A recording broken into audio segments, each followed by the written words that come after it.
Whereabouts 24 in the heart of Paris, one of the world's most popular and accoladed artists. Antony Gormley's sculptures are simple, accessible, and scattered around the world, from cities to seashores. His 20-metre-high Angel of the North has gazed down upon 33 million yearly passers-by in northeast England for 2 decades, and his installation of 40,000 tiny clay figures filled for the British Isles won him the world's top art award, the Turner Prize, in 1994. I'm Antony Gormley, I'm a British sculptor. I'm speaking to you from the Musée Rodin, where I have an exhibition called Critical Mass.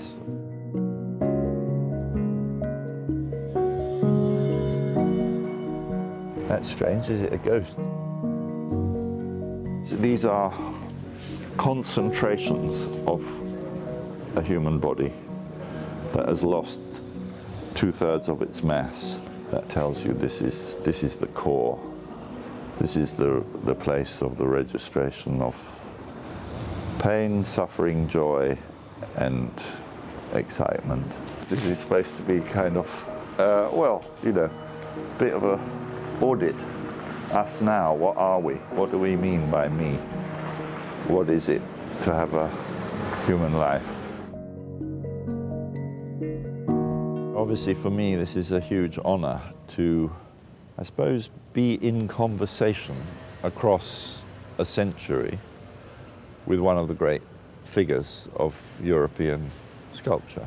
And Antony Gormley, in this time of virtual reality, screen obsession, technology, why is sculpture still important, do you think? I think of sculpture as the most important or most powerful and necessary art form in the cyber age.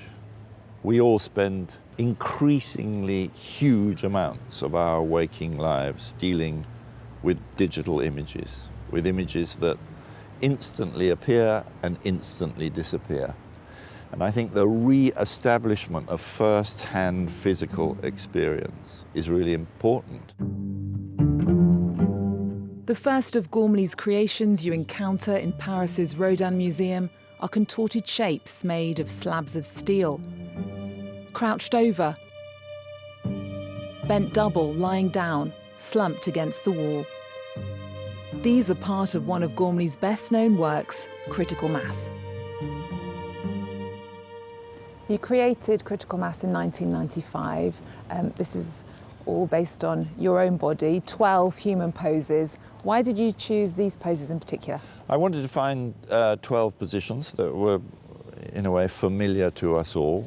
The invitation of the work is that you recognize yourself through the agents of these physical, you could say, kind of materialized moments. And I think that then I wanted to play, immediately to play with them, so that the third piece from the end of this demonstrating line is now, you know, lying on its back on the stairs. So I want to talk about, yes, the potential of human perfectibility. You could say that this is the line of ascent.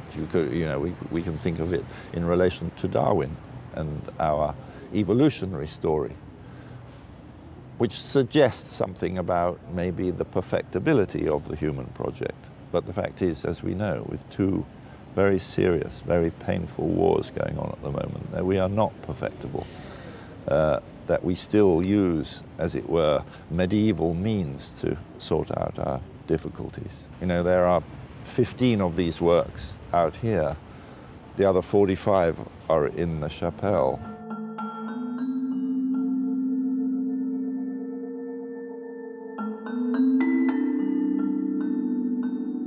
Each one of these is 630 kilos. That's 10 times the specific gravity of the original living body, my own. How did this idea of casting figures from your own body come about? Well, it's funny because Rodin was criticized in the Age of Bronze for perhaps molding his model. The criticism was because it was so realistic, so like life. I want to use existence itself as my primary material. And this was a realization that perhaps came from this story of Rodin's criticism. that actually the most direct way is to use this material, the only bit of the material world that I happen to inhabit and that I can work on from the inside. And your crowd of bodies, they're scattered all over the world, from the Austrian Alps to a salt lake in Western Australia. Is there one place in particular that fills you with joy, that delights you to see yourself, your body? I just think that sculpture is such an extraordinary medium because it doesn't need a roof. It doesn't need a wall. It doesn't need institutions or special conditions. It can just be a thing in the road, on a mountain, on a beach. And why is that so important to you that your work is outside for everyone to see? Well, because I think art belongs to everyone. We've lived through a time in which art has become commodified, institutionalized. There's a culture industry. Whereas for our Paleolithic ancestors and for most of European history, it was always made by people collaborating together and seen in public place. You know, they now make this distinction between something called public art and art.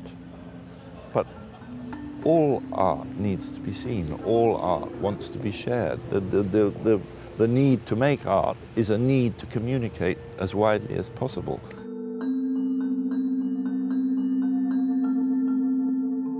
So this is, a monument to Victor Hugo. The idea of sculpture as the memorial to a great soul.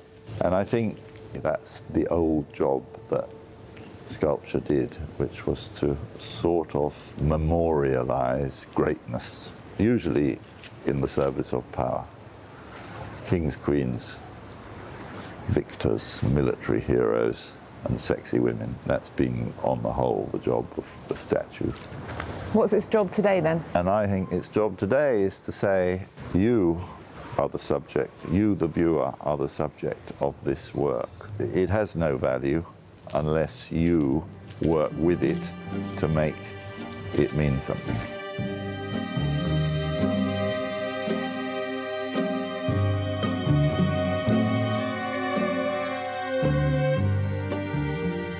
You're best known for the Angel of the North.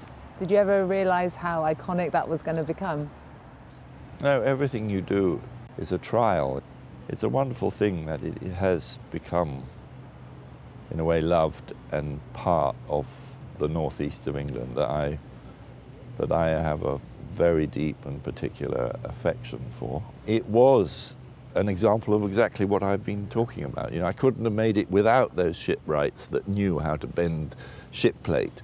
Couldn't have made it without the engineering department of Newcastle University. It was a complete collaborative effort, that. And it was a community that had been told in liberal economic terms it had no future, who said, yes, we do, and this is what we can do. This is, over the last 300 years, what we have learned to do.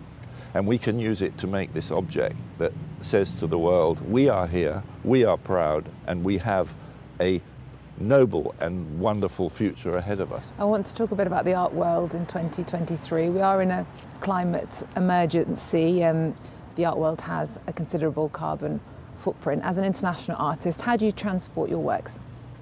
Always by sea. All of these works are made from recovered materials. So our basic material is brake shoes from lorries and cars that we melt down. The electricity that we use is all from renewable sources. I try to be as responsible as I can while acknowledging that I am using industrial means to make art. But I believe in art's ability to change the way we think and we feel.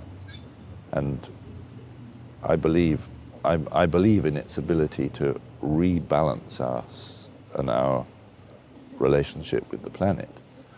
And that's why I continue. I want to make works that, in a way, have embodied carbon, but they will last for hundreds of years. What do you think of Just Stop Oil's attacks on great artworks, for example? I still think it would be better to throw molasses at the head of ExxonMobil than Van Gogh's sunflowers, for example. I can understand the impulse, but they seem very careful to make sure that the works that they do attack are quite well protected. So I think that no art has suffered so far, and I have sympathies for the Just Stop Oil. As a former trustee of the British Museum, I wondered what your thoughts are about the restitution of artworks back to places from where they were taken. The necessity of all human cultures to recognize the integrity and individuality of each other is absolutely essential. The issue is whether the instruments of sharing and display are there in order to make restitution really valuable. And what do you think about the debate about historical statues and other monuments in the public sphere? We're going pretty broad here. Which depict and memorialise figures from Western imperial society. I mean, my feeling is that we can't escape from our own history. I'm not of the opinion that removing a statue removes the guilt or the sense of shame that the association of that statue brings. But my feeling is, leave it there and let us feel those things and change our ways. And a final question. We are living in changing times where space is being made for the other in society. I wondered, for you, what's it like being a white, male, Cambridge-educated, successful artist in 2023? Well, I'm a dinosaur, is the truth. I mean, you know, I welcome all of the necessary changes in terms of, cultural hegemony. There is reasonable and necessary reparations and guilt that needs to be felt, but guilt on itself is of little use. And insofar as I have a voice, insofar as my sculpture, I hope, deals with human issues in a human way, and hopefully as democratically as possible, I hope that I am part of that process of rebalancing.